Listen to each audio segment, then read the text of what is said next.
नमस्कार दोस्तों, आपका हमारे YouTube channel centre of science में स्वागत है। आज का जो हमारा डिस्कशन है वो है railway, SSC, state police, CTET, state और बीपीएससी ईटीसी एग्जामों को देखते हुए सीरीज चलाई जा रही है।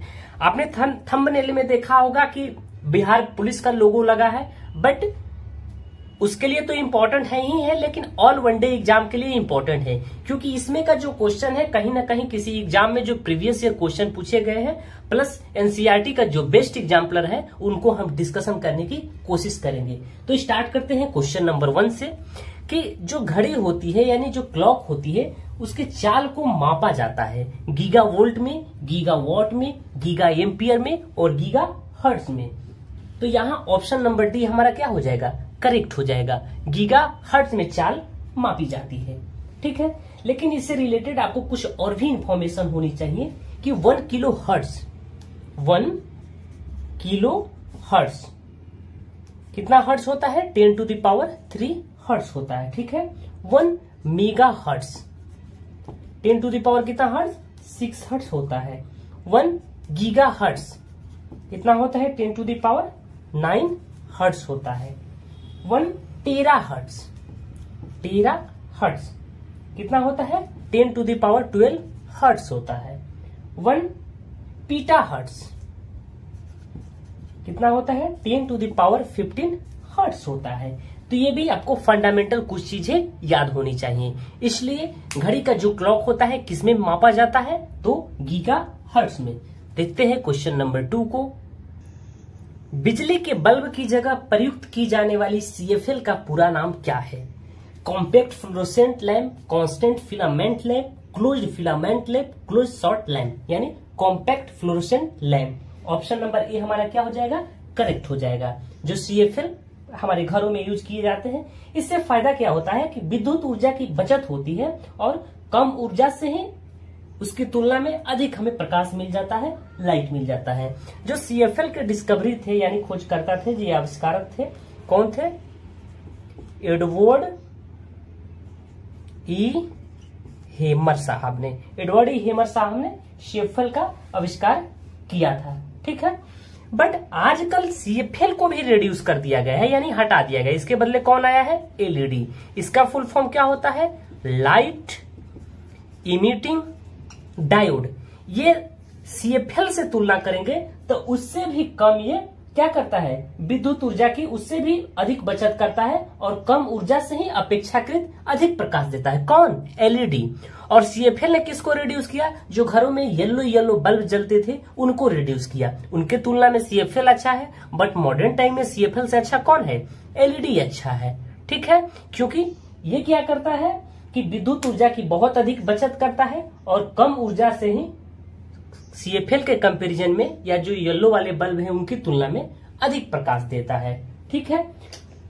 ये जो आपके सामने है वीडियो में, यही हमारा सीएफएल बल्ब है। हमारे पास सीएफएल नहीं, ये एलईडी बल्ब है जो सीएफएल को रिड्यूस करके हटाया गया है। हमारे पास सीएफएल नहीं है, नहीं तो उसे भी हम आपको दिखा देते, बट सीएफएल को रिड्यूस करके एलईडी लाया गया है, ठीक है। देखते हैं क्वेश्चन नंबर 3 को। प्रत्यावर्ती धारा के शिखर मान तथा वर्ग माध्य मूल मान का अनुपात क्या होगा, यानी शिखर मान और वर्ग माध्य मूल है, यानी जिसको रूट मीन स्क्वायर बोला जाता है, उसका अनुपात क्या होगा। तो जो हमारा प्रत्यावर्ती धारा का शिखर मान क्या हो जाएगा, I0 हो जाएगा। क्या हो जाएगा, I0 हो जाएगा। और जो प्रत्यावर्ती धारा का वर्ग माध्य मूल है, जिसको हम रूट मीन स्क्वायर बोल रहे हैं, शॉर्टकट में लिख दे रहे हैं, वो क्या होता है, I0/√2 होता है। तो इक्वेशन नंबर हमारा 2 हो गया। अब दोनों का अनुपात पूछ रहा है, तो यानी शिखर मान और वर्ग माध्य मूल यानी IRMS पूछ रहा है। तो शिखर मान कितना है, I0 है। IRMS की वैल्यू कितनी है, I0/√2। I0 क्या हो जाएगा, कैंसिल हो जाएगा, यानी √2 हो जाएगा। इसलिए ऑप्शन नंबर सी हमारा क्या हो जाएगा, करेक्ट हो जाएगा। जो हमारी प्रत्यावर्ती धारा होती है यानी अल्टरनेटिव करंट होती है, उसका परिणाम तथा दिशा समय के साथ क्या होता है, बदलता रहता है, ऐसे ऐसे ऐसे। ये प्रतिवर्ती धारा हुई और ये हमारी दिष्ट धारा हो गई, एज इट इज, यानी कांस्टेंट, यानी नियतांक। इसकी कोई डायरेक्शन और दिशा नहीं बदलती है। कौन सी धारा है? दिष्ट धारा है, जिसे डीसी करंट बोलते हैं। ये कौन सी है? प्रत्यवर्ती है, यानी जिसे हम एसी बोलते हैं, अल्टरनेटिंग करंट बोलते हैं। देखते हैं नेक्स्ट क्वेश्चन। क्रोनोमीटर का उपयोग किया जाता है दूरी मापने के लिए, तापमान मापने के लिए, ऊंचाई मापने के लिए या समय मापने के लिए। ठीक है, तो ऑप्शन नंबर डी हमारा क्या हो जाएगा? करेक्ट हो जाएगा। समय मापने के लिए किया जाता है। क्रोनोमीटर का उपयोग पानी के जहाजों में, किसमें? पानी के जहाजों में प्रयोग किया जाता है। किस लिए? समय ज्ञात करने के लिए। किस लिए? समय को ज्ञात करने के लिए। ये कौन सा उपकरण है? तो एक वैज्ञानिक उपकरण है। कहाँ यूज किया जाता है? तो पानी के जहाजों में। क्या मेजर करने के लिए? तो समय मापने के लिए। ठीक है, यह उपकरण जलयानों पर लगा होता है, जिससे हमें सही समय का पता चल जाता है। ठीक है, जिसका नाम क्या है? क्रोनोमीटर। देखते हैं क्वेश्चन नंबर 4। तापमान को कितना कम कर देने से सभी गैसें शून्य आयतन घेरेंगी, यानी उनका कोई आयतन नहीं होगा। क्या हो जाएगा? आयतन शून्य हो जाएगा। ठीक है, तो हम तापमान को -273 डिग्री सेल्सियस अगर कर देते हैं तो सभी गैसों का आयतन क्या हो जाएगा? शून्य हो जाएगा। वह तापमान जिस पर गैसों का शून्य आयतन होता है उसे हम क्या कहते हैं? परम शून्य ताप कहते हैं, जिसे एब्सोल्यूट जीरो टेम्परेचर बोला जाता है। परम शून्य ताप किसको बोलते हैं? तो 0 केल्विन को बोलते हैं। अगर सेल्सियस में देखेंगे तो -273.15 डिग्री सेल्सियस। इस टेम्परेचर को परम शून्य ताप या एब्सोल्यूट जीरो टेम्परेचर बोला जाता है। परम शून्य ताप के बारे में कौन से साइंटिस्ट ने बताए थे? तो गे-लुसाक ने बताए थे। गे-लुसाक सर ने बताया था कि अगर टेम्परेचर इतना कर दिया जाए तो गैसों का आयतन क्या हो जाएगा? 0 हो जाएगा, यानी वो कोई स्थान ही नहीं घेरेगी। ठीक है, देखते हैं नेक्स्ट क्वेश्चन। एक इंजन जब एक स्थिर प्रेक्षक के पास से गुजरता है तब इसकी आवृत्ति में परिवर्तन 5/3 के अनुपात में होता है। यदि ध्वनि का वेग 340 मीटर पर सेकंड है तब इंजन का वेग क्या होगा? यानी इंजन का वेग हमें बताना है। तो यानी जब इंजन स्रोत की ओर आ रहा है, यानी N1 इक्वल टू क्या हो जाएगा? V/V minus BS। इसको इक्वेशन 1 मान लेते हैं। और जब इंजन स्रोत से दूर जा रहा है, स्रोत से क्या हो रहा है? दूर जा रहा है, यानी V/V प्लस VS हो जाएगा। इंजन इसमें स्रोत से दूर जा रहा है, इसमें स्रोत की ओर आ रहा है। ठीक है, अब हमें क्या बताना है? आवृत्तियों का अनुपात बताना है, यानी आवृत्तियों का अनुपात बताना है, यानी N1/N2 का हमें अनुपात बताना है। ठीक है, तो ये V तो V कैंसिल हो जाएगा हमारा, यानी V plus VS/V minus VS हो जाएगा। अब देख लेते हैं कि हमारा V क्या है यहाँ। तो ये है ध्वनि की चाल, यानी स्पीड ऑफ साउंड। VS क्या है? तो ये है स्रोत की चाल, स्रोत की चाल यानी स्पीड ऑफ सोर्स। अब देख लेते हैं N1 और N2 कितना आवृत्ति में परिवर्तन है। तो 5/3 है, यानी 5/3 है। स्पीड ऑफ साउंड कितना है? 340 मीटर पर सेकेंड है, 340 मीटर पर सेकेंड है, माइनस VS। प्रश्न में क्या दिया गया था? N1 और N2 की वैल्यू कितनी दी गई है? 5/3, जो हम यहाँ पुट किए हैं। अब हम बाई क्रॉस मल्टीप्लाई करते हैं, यानी तिरछी गुणा। तो हमारे पास इतनी स्पेस नहीं है तो हम इसको मिटा देते हैं। ठीक है, अब हम देख लेते हैं बाई क्रॉस मल्टीप्लाई करने पे क्या होगा। तो 5 मल्टीप्लाई कितना हो जाएगा? 340 हो जाएगा, और माइनस क्या हो जाएगा? VS। फिर इसका मल्टीप्लाई इसमें होगा, तो 3 मल्टीप्लाई कितना हो जाएगा? 340 प्लस क्या हो जाएगा? VS। ठीक है, अब इसको जब मल्टीप्लाई करेंगे तो कितना हो जाएगा? 50 हो जाएगा, यानी 1700 माइनस 5 VS हो जाएगा। इसमें जब मल्टीप्लाई करेंगे तो 1000 20 हो जाएगा, यानी 1020 हो जाएगा, और प्लस कितना हो जाएगा 3vs हो जाएगा। अब हम vs वाले टर्म को एक साइड कर लेते हैं और नंबर वाले टर्म को एक साइड कर लेते हैं, यानी -5vs है, उधर जाएगा तो कितना हो जाएगा +5vs, और +5vs प्लस 3vs यानी कितना vs हो जाएगा, तो हमारा 8vs हो जाएगा। और 1020 प्लस में है तो इधर आ जाएगा तो क्या हो जाएगा, माइनस में हो जाएगा, यानी 1700 माइनस 1020, तो 8vs बराबर कितना हो जाएगा, 8vs बराबर हमारा हो जाएगा 680। हमें क्या कैलकुलेट करना है, vs कैलकुलेट करना है।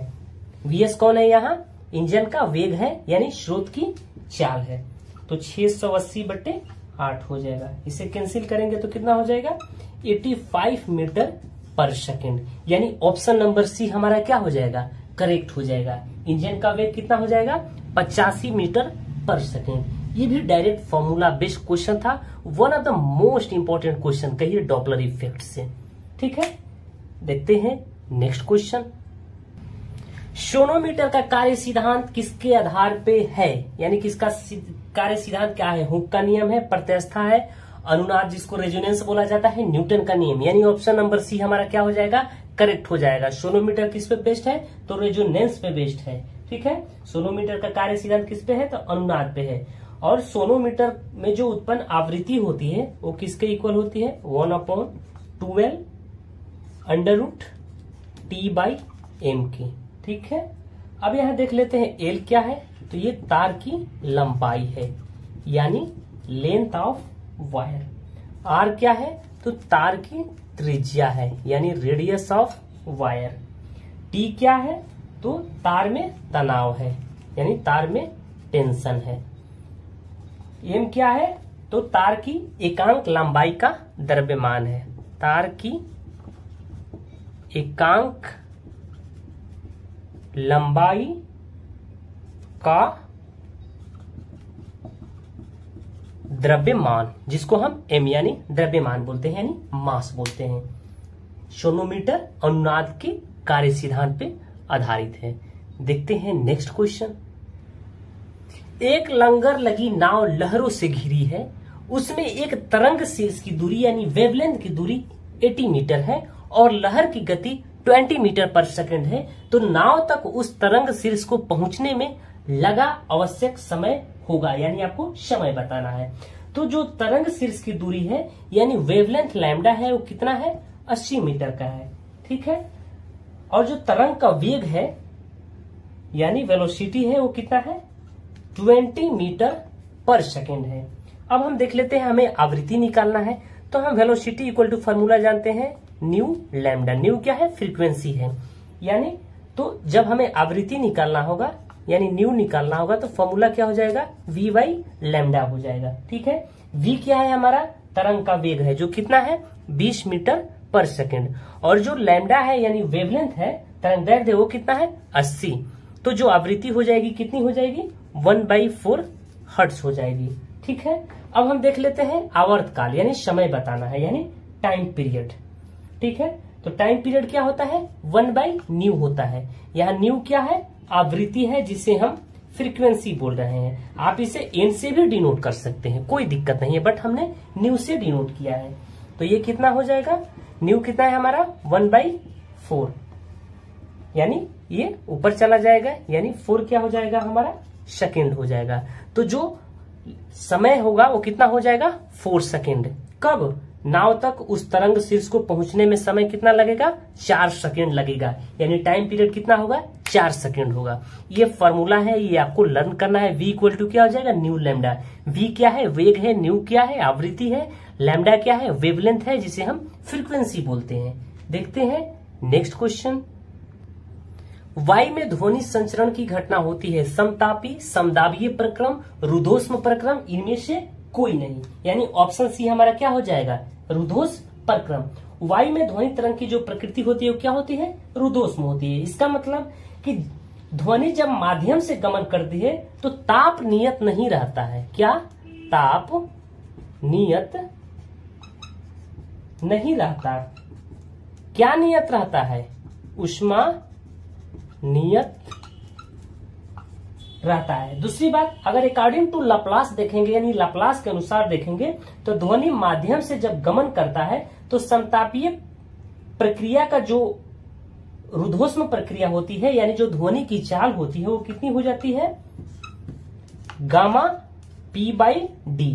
यहां जो गामा है वो गैसों के विशिष्ट ऊष्माओं का अनुपात है, गैसों के विशिष्ट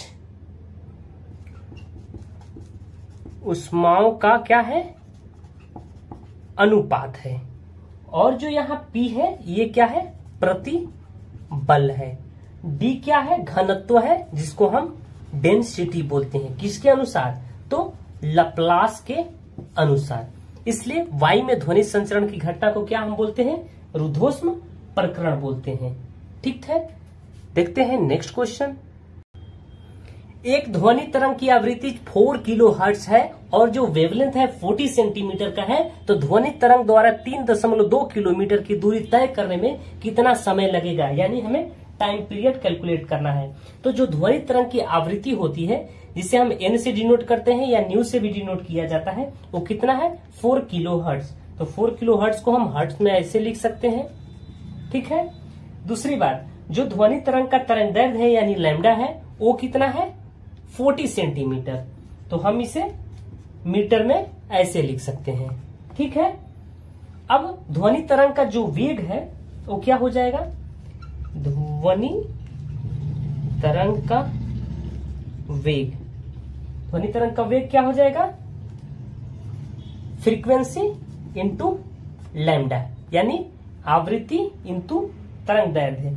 आवृत्ति हमारी कितनी है, 4 × 10⁻³ है।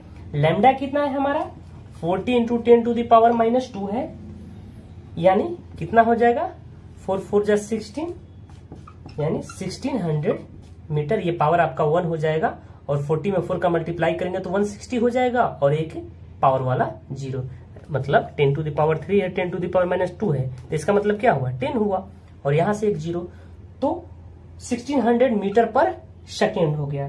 ठीक है। अब हमें कैलकुलेट करना है कि 3.2 किलोमीटर यानी 3200 मीटर में दूरी तय करने में ध्वनि आपको बताना है, यानी टाइम पीरियड कैलकुलेट करना है। तो टाइम पीरियड का फॉर्मूला क्या होता है, दूरी अपन ध्वनि तरंग का वेग। ध्वनि, सॉरी आपको दिखाई नहीं दे रहा होगा तो थोड़ा सा हम इसे इरेज करके यहां लिख देते हैं। टाइम पीरियड क्या आपका हो जाएगा, टाइम पीरियड आपका हो जाएगा दूरी अपॉन ध्वनि तरंग का वेग। दूरी कितना है, 3200 मीटर है और ध्वनि तरंग का वेग कितना है, 1600 मीटर पर सेकेंड है, यानी ऑप्शन क्या हो जाएगा, 2 सेकेंड हो जाएगा। इसलिए ऑप्शन ए हमारा क्या हो जाएगा, करेक्ट हो जाएगा। कितना समय लगेगा, तो 2 सेकेंड लगेगा। धन्यवाद दोस्तों।